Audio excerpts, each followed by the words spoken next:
Alrighty, hello and welcome to Last Epoch University Lesson 8. This will be part 2 of the defenses section. We did part 1 recently where we covered HP Ward, we covered sustain options like Regen and Leech, and we covered resistances.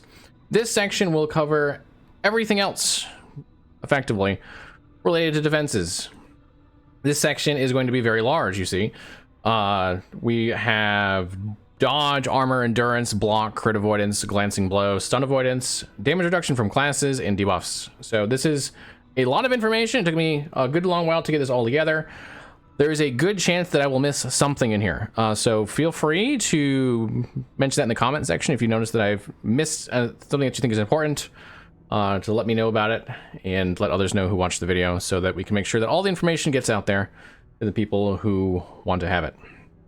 Okay, let's go ahead and get started. We're going to start with dodge. So dodge is a defense that gives you a % chance to completely avoid all of the hit damage from an attack. So if an attack comes in and you have 50% chance to dodge and you were successful, that could be for 1,000,000 damage and you would take no damage because you dodged it.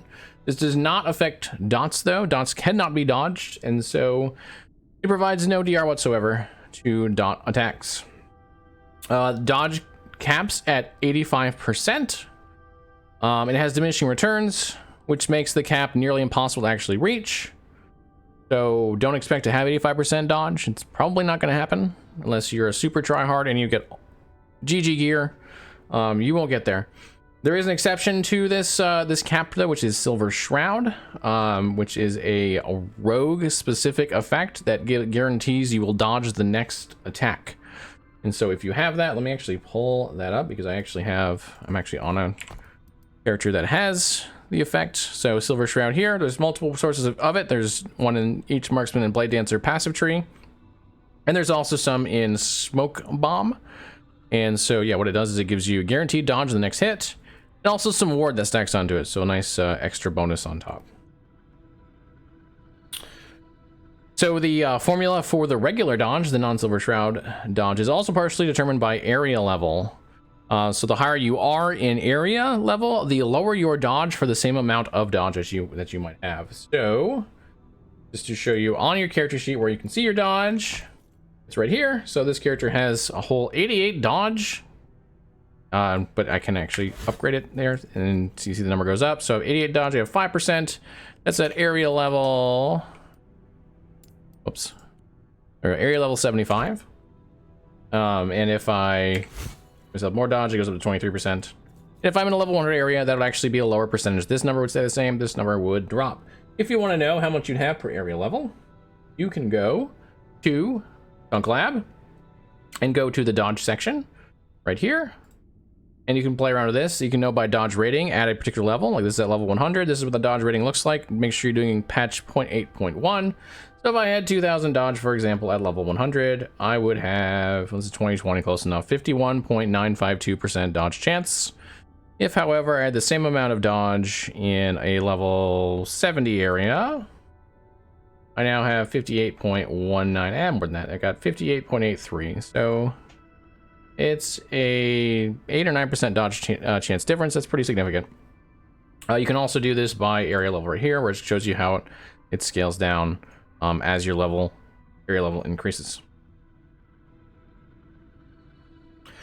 The primary sources for dodge are gear, blessings, skills, and passives. There are 2 sources of dodge, by the way. There are 2 like types of dodge. There's just like dodge or a number, like 100 dodge rating. And there's an increased dodge, like percentage-wise. So if you have 20% increased dodge and 100 dodge rating, you would have 120 dodge rating because it's going to increase it by 20%. Rogue also has the most dodge support by far. It's very easy to stack dodge for Rogue in comparison to other classes, although Primalist has a good bit of support as well. Okay. Next up is Armor. Armor works a lot different than dodge. It is a damage reduction to hits. So instead of a chance to reduce all of the damage from a hit, it is a guaranteed % reduction to every hit. It does provide no damage reduction for dots, like dodge. So if you have armor, you have no damage reduction at all for dots whatsoever from armor itself. And on top of that, there's an additional penalty, which is it is half as effective for non-physical damage. So if you take a physical hit and you have 70% armor, you will take only 30% of that hit, or you'll mitigate 70% of it. The same exact hit with the same amount of armor on necrotic or void or elemental is going to be 35%. That's a pretty big difference. This formula is also partially determined by area level. The higher level you are, or at the higher area level you are working at, as we're fighting monsters at, the lower the mitigation level. So we'll show that one too. Same place. Dunk lab. They have dodge chance. We go to armor mitigation. And it looks like this. By area level right here, you can see it drops. You do the same thing this one you did with dodge too. You can check by number, by whatever area level you're in, how much mitigation you're going to have. Just remember that this number is going to be for physical. You need to cut that number in half for all other damage sources. The sources you get armor on, it's very, very easy to find armor all over the place. Gear, blessing, skills, passives. This one also has a flat number of armor that you can get, like 75 armor, or a % increase into armor. So there's 2 different itemization options to look for. And by far the most support for this this particular defense is on Sentinel, although there's some support for this in all classes. I don't think there's a single class that doesn't have some support in their passives or the skills for armor. Next up is Endurance. This is the newest damage reduction or defense option, and it's probably the most complex one, but once you got it, you really got it. It's not that hard. There are 2 parts to Endurance. So the first part is how much damage reduction you will have if you are in the threshold for Endurance, if you're like actually, if Endurance has kicked in, so to speak. So the reduction also applies to all damage, including dots. So this is different than dodge and armor, where they have no effect whatsoever on dots. Endurance is fully effective on dots. So as much mitigation as you get on hit, you also get on a dot. And then the second part of it is threshold, and this determines when Endurance kicks in. So if you look on your HP, your health little bubble, you can actually pull up where your Endurance is, which is that yellow bar right down here. This is where Endurance would kick in on your HP. It also tells you what the actual number is, the threshold, which is 194. So if I drop below 194, or if I hit 194, my Endurance will kick in. And in this particular character, I have 30% Endurance, so I will take 30% damage reduction, or have 30% damage reduction on any hits I take from 194 onward. The Endurance percent caps at 60%. That's as high as you can get, which is pretty good. So bear that in mind as well. It also, of note, is if you take a hit above the Endurance threshold, so let's say I had 200 health, so it's above the threshold by 6, and I take a 100 damage hit, any of the damage that's below the threshold will be mitigated by Endurance. So if I want the 200 health that I'm at, the 100 damage I've taken, the first 6 will not be mitigated because that'll get me to the 194 threshold, and then from there on, all of the rest of the hit will be mitigated by Endurance. So more details on the threshold. The baseline for threshold is actually 20% of your HP. So if you never did anything to threshold, you never improved it whatsoever, you will always have 20% of HP. So as your HP increases, your threshold also increases. So if you have, for example, 100 health, you would have 20 Endurance threshold. If you had 1,000 health, you'd have 200 Endurance threshold. You can further increase it by base threshold, which shows up in a lot of gear and other places, or by percent threshold, which is specifically in the Druid tree. It's the only place you can get it. Let's go ahead and pull that up so you can see what it looks like.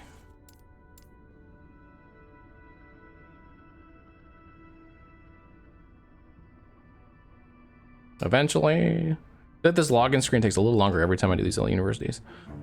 Okay, let's pull up. Sure, McQuakey looks perfect for this.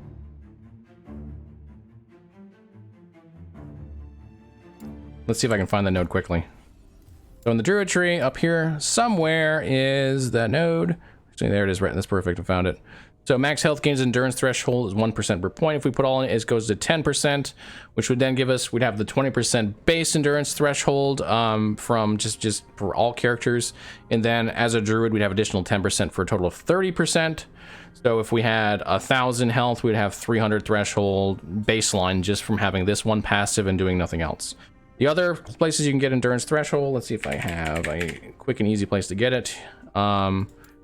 I think it's actually here. Yeah, here's some. So endurance threshold plus 80 on this. That's a straight 80. Just like whatever you have in your percentage, then add 80 onto it, and that is your new threshold number. That doesn't get multiplied by anything. It's just a pure base. This also shows up on gear quite a bit. You can get in blessings. There are a number of places you can get it other than passives, but the only character currently to have it in the passives is Primalist. No other characters. Well, yeah, that's actually, yeah, that's true.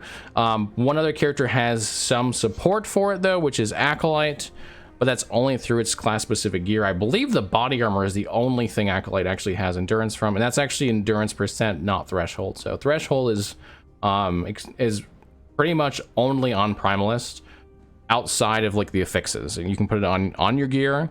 You can get it from blessings, but as far as a class that supports endurance threshold, it really only is Primalist, and then Acolyte can get some endurance percentage on a class specific item. Okay, block. So block gives you a chance to reduce a portion of hit damage.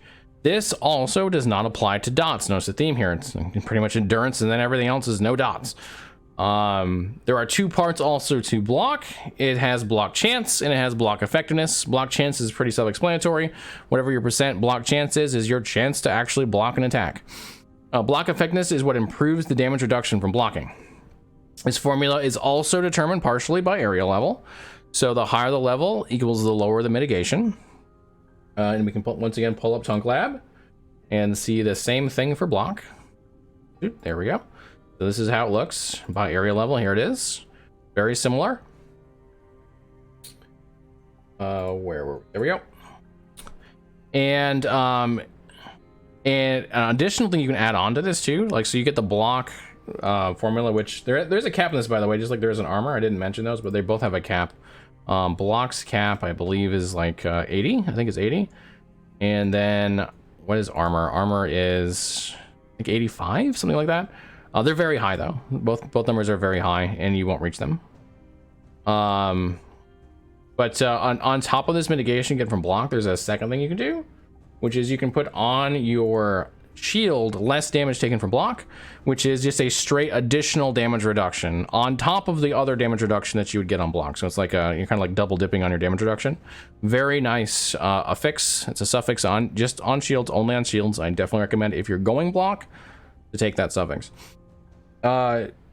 Notable on blocking, it does not require a shield to use.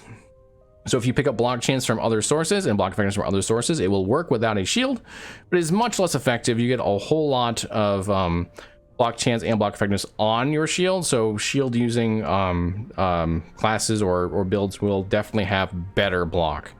You can find on gear, especially your shields. Note like rings, and I think it's also your gloves can have block chance on them, so keep an eye out for that if you're going block. You can also get it on blessings, skills, and and passives. Passives are pretty much only Sentinel though, I believe. I don't believe there's any block support in any other passive, but Sentinel. Sentinel's by far the most supported for block. But there is some support for block on Mage, largely through its active skills. Okay, critical strike avoidance. This is a pretty straightforward one. It prevents critical strike. If you have it capped at 100%, or where it does cap at 100%, it makes you completely unable to be crit. You are crit invulnerable. There are multiple sources for this as well. Gear, blessings, particularly the Reign of Dragons, heals crit strike avoidance. Some class passives, and Primalist idols also have it. I can't remember if there's any. I don't think there's any other sources. There could be though. I could have missed something on this one. Those are the ones that I definitely know exist on. There's also an alternative to crit strike avoidance. If you wanted to save some suffixes and you happened to be using a two-hander, I don't think staff counts, but any two-handed melee weapon. There is a suffix that you can put on a two-handed melee weapon called less damage taken from critical strikes. And you can cap that to the point to where if you take a critical strike, it does no more damage than if you were to get hit by a regular one. So that is an option if you want to save some suffixes, save a blessing. You can also go that route with a two-handed melee weapon. Okay, next, Glancing Blow. This is a rogue exclusive. This was not always the case. Glancing Blow has gone under many iterations or several iterations. So if you see alternative information that is before this, that is just, it's wrong. It's no longer relevant. What it is now is a rogue exclusive damage reduction defense, and it reduces hit damage by 35% flat. You never increase that or reduce that. And it also has no effect on dots.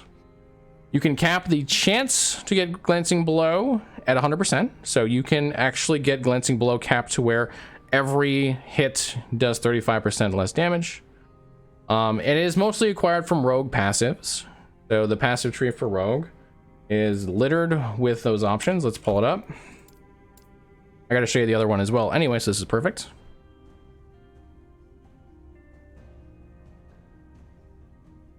Paladin has, I think it was removed.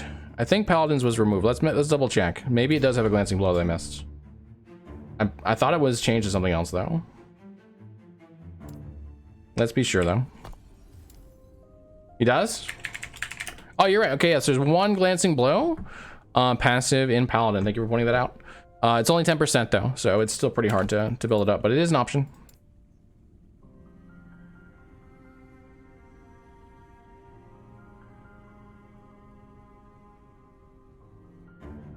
Okay, Rogue. I think that's the only one that survived when they did like the massive overhaul of Glancing Blow, and then they did a secondary overhaul for Rogue. They removed every other source because it used to be on like some gear and whatnot, and I think that's the only one that survived on it. Interesting that one did. Okay, Glancing Blow in Rogue. You can find them here. This is actually just an effect on Glancing Blow. Glancing Blow here. That's a Dust Shroud. Glancing Blow here. I think there is Marksman not have one. It does not. So there's a couple of sources there. There's also a source here depending on what weapon types you're wearing, and then there's an alternative option. Like, these are all like straight up, hey, this is your Glancing Blow chance, but there's also something called Dust Shroud, and Dust Shroud is a stacking buff on you, and there's multiple ways of getting it. This is one of them that gives you 5% chance to receive a Glancing Blow and hit per stack. So you don't necessarily have to have pure Glancing Blow to cap this, although you definitely can, especially if you take Apostasy, which converts all of your dodge chance to Glancing Blow chance at 200% the rate. But you can also use Dust Shroud to fill in some gaps if you're not quite at Glancing Blow cap and you wanted to be at camp. You don't have to be, by the way. It's like not like a mandatory thing, but if that's what you're trying to do, Dust Shroud is another option. Give us Falconer. Oh yeah, that'd be sweet. Yeah, okay, that covers everything Glancing Blow. Next up is Stun Avoidance, everyone's favorite. If you've been around the game for a long time, stun is a popular topic right now. Specifically reduces the likelihood of a stun from a hit. If you have Stun Avoidance, this it's on gear, skills, and passives. I looked, I couldn't find a blessing for it. I don't think there's any blessing whatsoever for it. So if you have Stun Avoidance, the likelihood that a stun will hit you, if it otherwise would, is reduced by having that Stun Avoidance. But note that there's multiple ways of reducing the likelihood of getting stunned, including just reducing the damage you take, because the equation for stun is based upon how much health you have and how much damage is done to you. So if you reduce the amount of damage you take, then you will reduce the chance to get stunned. And it's also the case that if you increase the amount of HP or ward that you have, then you also reduce the chance of getting stunned. So generally, there are a lot of other ways of getting or of decreasing the chance of getting stunned other than Stun Avoidance. Keep that in mind as you're building out your character. Okay, that is all of like the very generic defenses, the stuff that are general or universal that anyone can use. But there are a lot of other sources of damage reduction from classes specifically. And there are two ways of getting these. And so this is not going to be comprehensive. I'm not going to list everything here because there are like a lot of skills that give damage reduction in situational ways. I'm not going to cover all those, but as an example of what those look like, we're going to go ahead and look at a mage here. And specifically their skill Flame Ward is a really good one. Another really good, if you're looking just for like examples of this, looks like another really good one is Sentinel's Vengeance ability, which has multiple sources of damage reduction as well. But Flame Ward I really like because it shows you how flexible these damage reduction options can be when you're using them as a skill, because it has a couple of ways you can do it. So Flame Ward is an activatable ability. I activate it and it's on now. And when it's on, it gives you a 30% less damage, so a damage reduction of 30% while it's on, or excuse me, for 3 seconds after you've activated it. But there's also another node in the tree that can give you another 40% on top of it, which is a multiplicative thing. So these are multiplicative, not additive. So you can get a lot of damage reduction from this one skill. So bear that in mind as you're looking through your skills and making your builds and planning things out, that there are ways of getting damage reduction from the skills. There are quite a few options. There are also options inside the passive tree, in which I will cover those, and I think this is comprehensive, but I very well may have missed one. It took quite a bit of work to go and find all of these. So if you notice that I missed one here, feel free to let me know either in chat or in the comments on YouTube. Okay, the first one is Acolyte. We're gonna have to do some loading here, unfortunately, because I do want to show these all. So we're gonna start with Acolyte, which I only found one for. And it's a kind of a weird one because it requires you to drink potions to get the effect. Let's see, Acolyte. Let's do it.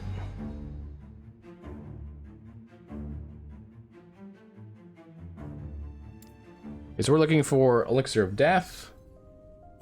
I think it's a Lich ability.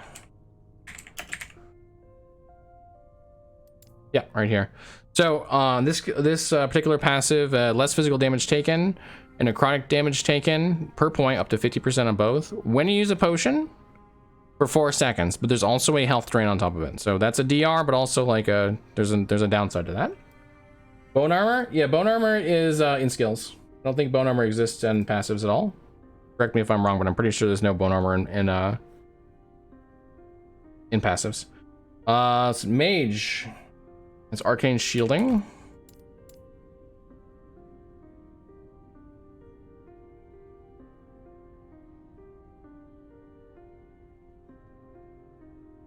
Yeah, these loading screens are a pain, man. They're a pain. They're like making the video so much longer. Gotta load every time we look into different characters. Wish there was a way to speed them up, but not really. Okay, so Arcane Shielding is in the Spellblade tree, and it looks like this. And if you select all 5, you get a 4-second buff when you use a melee attack and hit at least one enemy, up to a 10% damage taken reduction. And also you get ward per second with it. And there's some ways you can modify it, and you can modify it with Shattered Aegis, but I'm not going to go into that. You can definitely check that out for yourself, though. Okay, next we have Primalist, who has more options. Doesn't just have 2. It has a whole 3. I mean, the other ones had 1, not 2. This one has 3, so that's 3 times as many.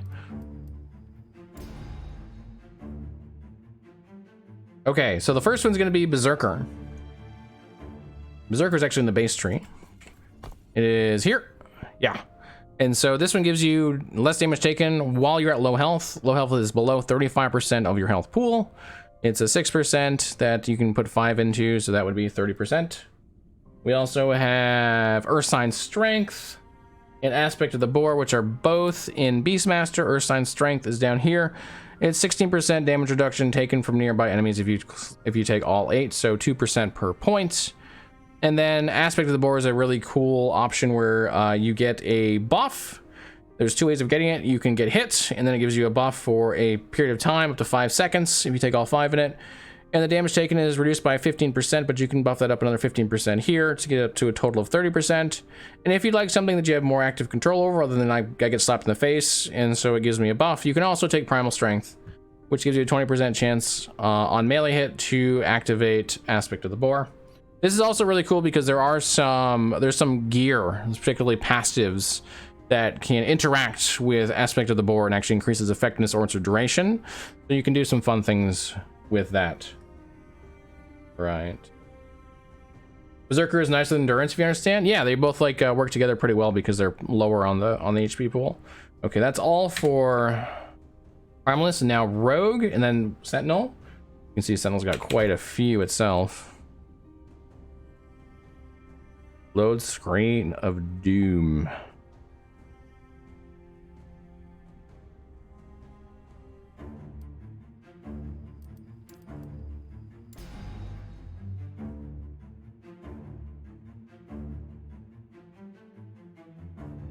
Okay. For Rogue, we have Evasion, Death's Door, and Prolonged Demise. We shall start with Evasion, which is right here. Evasion gives you 25% damage reduction while moving. There are some skills that have a movement tag on them. For example, Dancing Strikes. Where are you, Dancing Strikes? There you are. Dancing Strikes has this movement scaling tag on it. That does apply. If you're using Dancing Strike, you are considered to be moving, and so you get the 25% damage reduction, so bear that in mind. That was not always the case. If someone tells you that's not true, or that it doesn't apply, that used to be. It used to be it did not apply, but now, as of this patch, does apply, so it is an additional benefit on top of it. Okay, we also have... We've got Death's Door and Prolonged Demise. Death's Door is definitely a Spellblade. It's up here. This is another low life one. So you're at low health, 35%. Doesn't say it on there, but that's what it is. You take 24% less damage if you have all 8 points into it. And then we have Prolonged Demise, which should be a marksman. Yeah, here we go. This is a damage over time taken reduction. Nothing special, like you don't have to do anything. No potions, no low health. If you take all points, it's 8% less damage over time taken for that node. Okay, the last one is Primalist. What's up, Flintler? How you doing, man? Good to see you. Last one is Sentinel. It's got a total of 5 DR options in the passive tree. Let's get to it.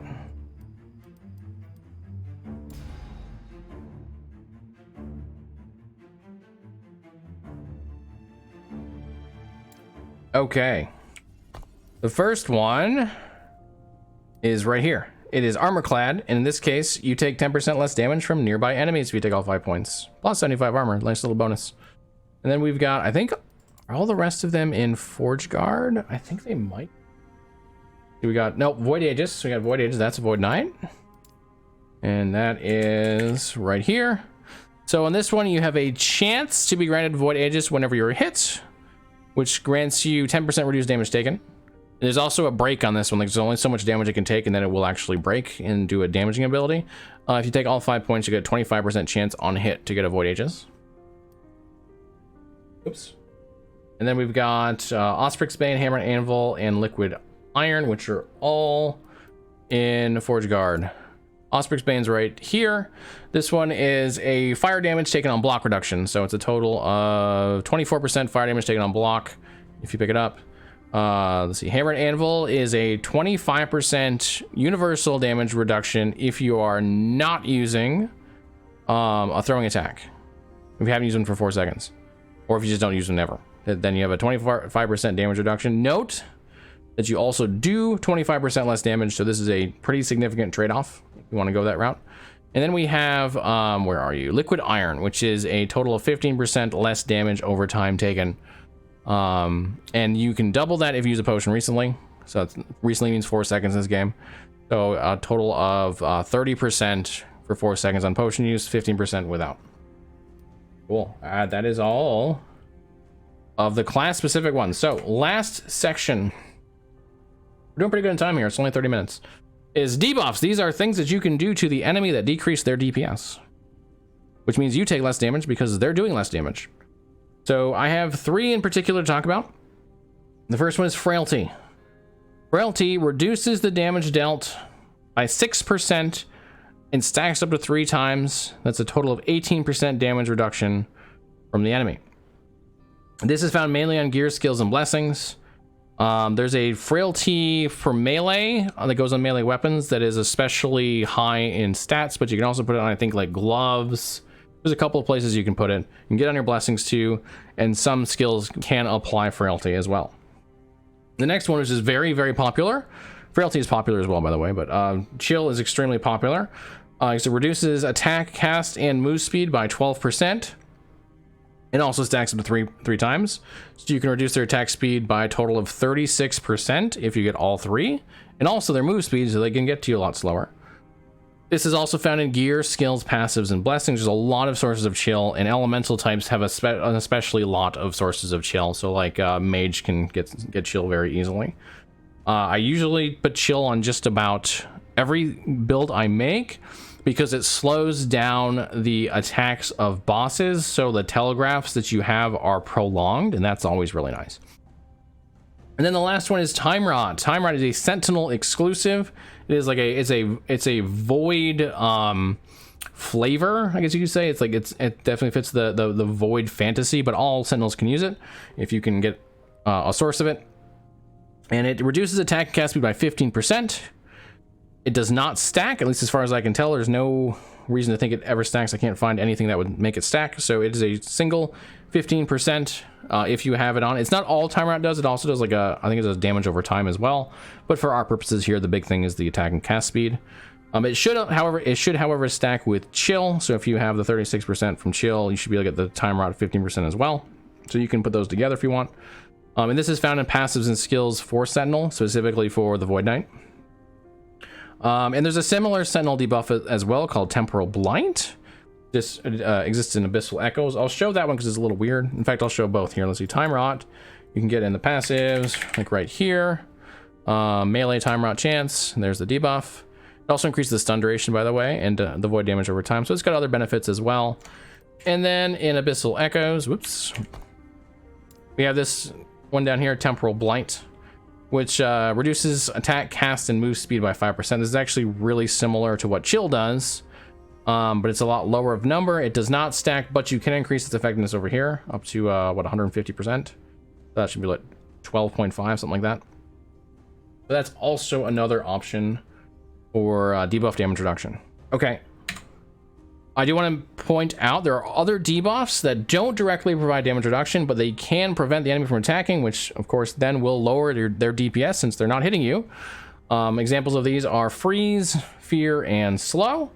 I'm not going to cover them here though because they fit better in a lesson about more support stuff, which I'm planning on doing soon. And so we're going to cover them in that particular lesson.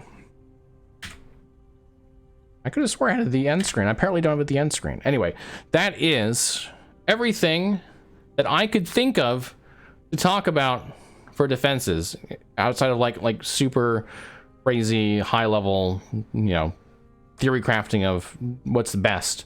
But like all the basic information that I could think that would apply that you want to know should be in these two lessons. If I missed something, please let me know in YouTube sections. Come to the stream and let me know, hey, you missed that, how dare you. Either way, I want to make sure we get all the information out there that we can. So thank you so much for watching. I hope this was informative. I will again be doing another L University soon, probably on offense, since that makes sense. It's logical to do next. So we did defense, then we'll do offense. And yeah, I hope you're having a great time in LE. If you'd like to leave comments, including letting me know what I missed in the comments or in the comments below on YouTube, I'm happy to answer questions there. Same thing with my Twitch stream, which I usually stream 5 to 6 days a week. These next 2 weeks are going to be a little more hectic, but generally 5 to 6 days a week. Happy to have you there, answer questions, and I also have a Discord if you'd like to join us there as well. All right, enjoy your time in Last Epoch, and I will see you all again real soon with another LE University.